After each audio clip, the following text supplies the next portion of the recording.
Merci, bonsoir. Je comprends pourquoi les jeunes ont des casquettes avec des visières. Il faudra que je m'y mette. En attendant, je vais essayer de faire. Donc oui, effectivement, vous avez compris, je viens de la vallée de la Roya. Je comptais, après une longue vie de militantisme associatif, politique, syndical, prendre une retraite. Et puis, il y a eu un télescopage, et pas des moindres. Le télescopage, il est lié, vous imaginez, à l'arrivée de ces personnes migrantes. Je vous passe le parcours que vous connaissez aussi bien que moi, de là où ils viennent, par où ils sont passés. On va prendre le cours des choses quand ils arrivent dans la vallée de la Roya. Ils sont à quelques encablures d'être en France. Non, en fait, dans la vallée de la Roya, ils sont en France. Pour nous, pas pour l'État français. Vous allez comprendre, ou déjà vous avez compris. Donc ils arrivent dans la Roya, ils sont à quelques encablures d'être en France et de pouvoir demander en toute légalité ce à quoi ils ont droit, c'est-à-dire une demande d'asile et pour les mineurs, une protection en tant que mineurs isolés. Et c'est pas ça qui se passe. Qu'est-ce qu'ils retrouvent à la place?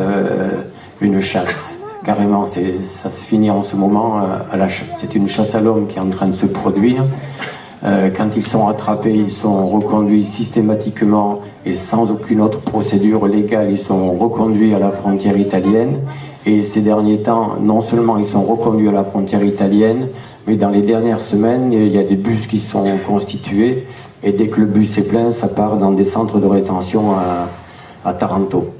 Donc, vous voyez ce qui est en train de se passer. Et donc, dans un premier temps, c'est une pensée à toutes ces personnes-là que je voudrais que l'on ait un petit instant. Ceci dit, je suis venu aussi témoigner de la vie des militants parce que je sais à qui je m'adresse. Et donc, on choisit pas d'être militant dans ce cas-là. Ça vous arrive comme ça. Vous vous retrouvez avec des gens devant votre porte, au bord d'une route, où vous êtes un petit peu attentif, vous voyez les accidents qui se passent, ceux qui sont percutés dans les tunnels ferroviaires, dans les tunnels routiers, ceux qui, après des courses-poursuites, sautent d'un viaduc de 200 mètres avec 200 mètres de chute libre en dessous. C'est des choses comme ça auxquelles on assiste autour de la frontière. Je crois qu'il y a une vingtaine de morts, on est autour d'une vingtaine de morts, sans compter les derniers qu'on n'a pas encore retrouvés. Parce qu'en ce moment, pour éviter les chasses à l'hélicoptère la nuit, avec les 300 militaires et policiers côté français, qui coûtent un bras d'ailleurs, mais bon, ça c'est encore autre chose.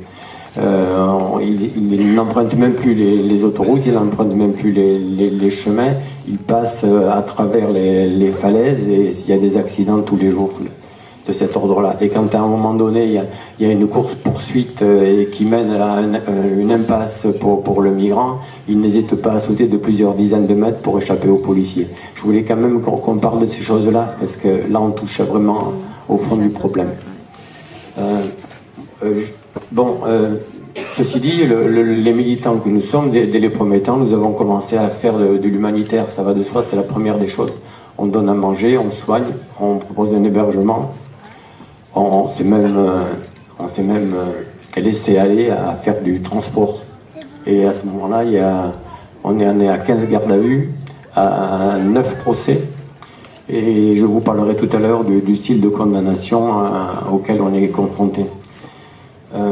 Mais à un moment donné, on s'est rendu compte qu'on ne pouvait plus simplement faire de l'humanitaire. Et c'est d'ailleurs super, il faudrait que je remercie les politiques, les deux C, le Ciotti et le Christian Estrosi, les remercier parce que de militants qui venaient simplement donner à manger, à force de nous traiter de terroristes, de nous traiter de gens qui n'étions pas responsables et que nous ne sachions pas ce que nous faisions en aidant ces gens-là, à force de taper là-dessus, tout connement, ils ont réussi à faire de petits militants qui amenaient des sacs plastiques de bouffe à faire des vrais militants.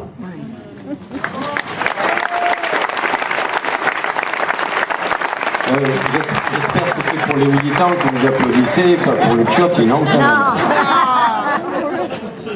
Attendez, c'est pas le seul, ça suffit, c'est pas suffisant. Oh, c'est pas suffisant. J'ai peur que je vais gratter un peu 2 minutes encore. Donc on s'est rendu compte que c'était possible et la seule dans notre travail militant, c'est là que je disais qu'il y a de l'intelligence qui naît chez le militant. On s'est dit que la seule solution c'était de montrer avocat à l'appui, avec avocat, huissier, journaliste, petite vidéo, c'était de amener la preuve des irrégularités que fait l'État français, que pratique le préfet, que pratiquent les forces de police et les forces militaires. C'était de montrer ces irrégularités, cette illégalité même.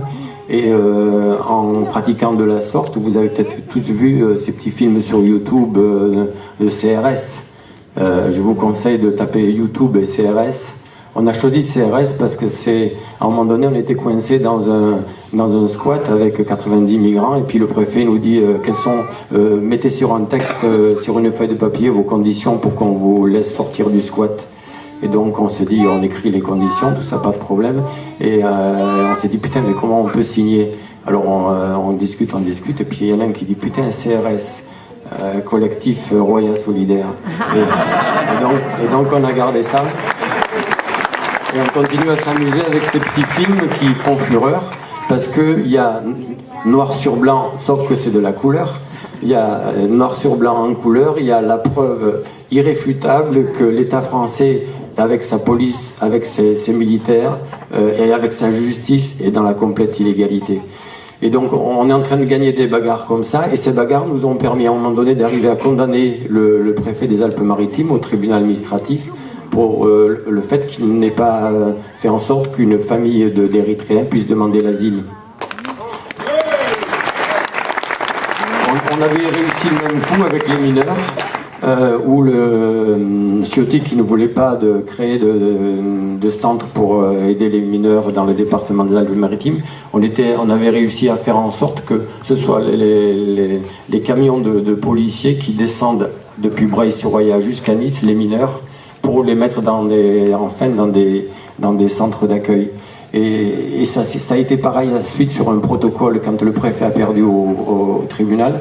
Et ça a été assez facile de faire en sorte que ce soit le préfet qui donne des ordres pour que les personnes qui étaient arrivées dans la Vallée de la Roya puissent aller à Nice demander l'asile. Et ça les a un petit peu emmerdés, et surtout Ciotti, parce que c'est eux qui finissaient par faire les passeurs et qui prenaient les gens dans la Vallée de la Roya pour les descendre jusqu'à Nice, alors que normalement il y a une frontière qui s'était installée, et là on avait encore gagné un grand coup. Jusqu'à ce que... Non, ça va. Après, vous me bouffez mon temps de parole. Parce que jusqu'après, il s'est passé un petit détail, c'est-à-dire l'élection présidentielle. Et il y avait ce protocole qui nous permettait de faire ces descentes-là, et de faire la nique à tous ces gens. Et puis, bien sûr, au passage, d'aider les migrants qui pouvaient continuer leur voyage. C'était ça le principal, bien sûr. À un moment donné, il y a une élection présidentielle, et puis il y a un Macron qui est élu. Alors là, j'aimerais un petit peu l'aide des jeunes. Là, je vous ai entendu chanter tout à l'heure.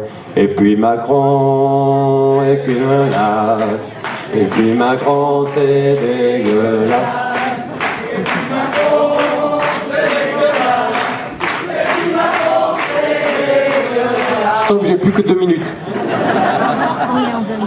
Donc, à partir de Macron est élu, le dimanche, le lundi matin, une grosse arrivée de forces de police, de forces militaires, de toute une infrastructure qui fait que la Vallée de la Roya devient complètement hyper fliquée, hyper militarisée.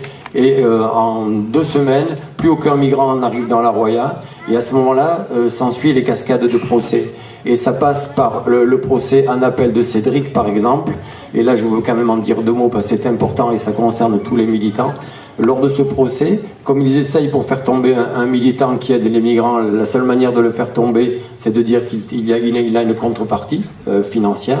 Comme il ne trouvait aucune contrepartie financière, l'avocat général est arrivé à dire que le fait qu'un militant puisse avoir un gain de cause et qu'il fasse avancer sa cause en ayant un succès dans la démarche de ce qu'il fait, eh bien ça c'est une contrepartie.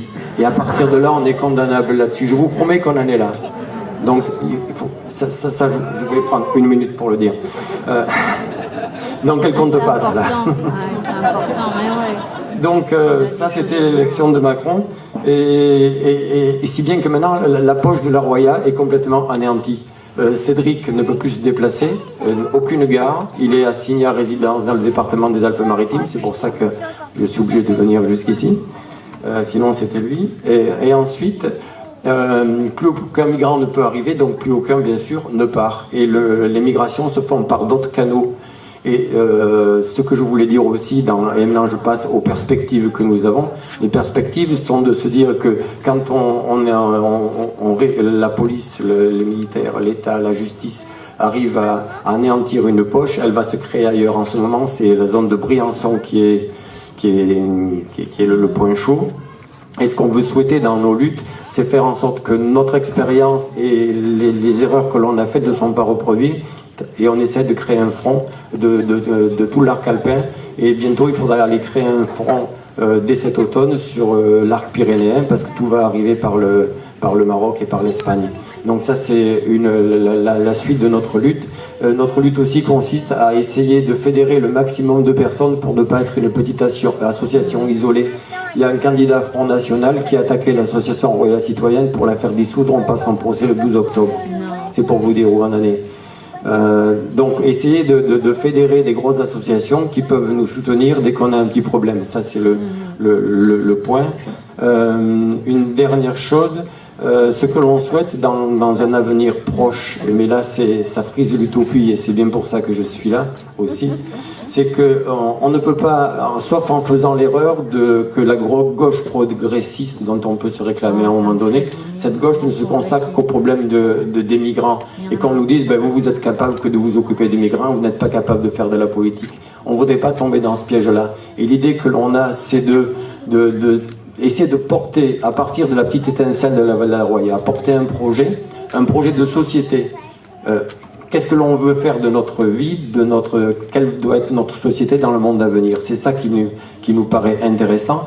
Et bien sûr, dans cette société où le bien commun au sens le plus large et l'humain est au premier plan, le problème des migrants ne sera plus un problème. Et il est complètement intégré dans la manière de voir notre société. Et à ce moment-là, le droit à la circulation et le droit à l'installation est de fait dans la société que l'on veut mettre en place.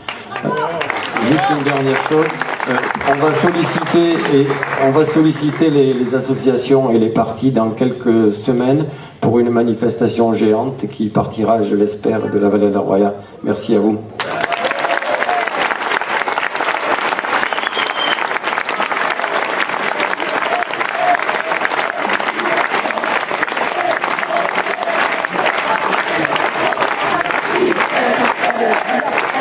Ne me bouffez pas, j'ai pu obtenir une seconde. On a fait une erreur stratégique grossière et en tant que jeune, je voulais vous éviter, non pas de la faire, j'ai pas cette prétention-là. On a la tête dans le guidon à vouloir aider des migrants à se bagarrer contre ces politiques de merde, etc.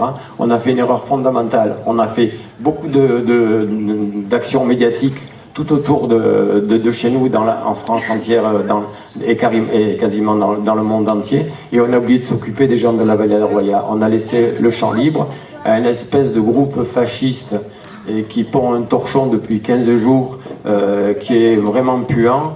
Et on a fait cette erreur stratégique-là. Il s'est installé dans la Vallée de la Roya un groupe anarcho-royaliste du lys noir qui est en train de nous pourrir la vie et qui propose de monter des phalanges pour aller détruire les nids des dents que nous sommes.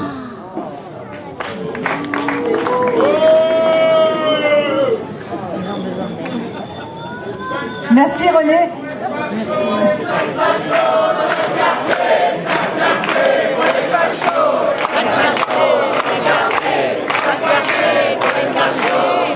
Pour les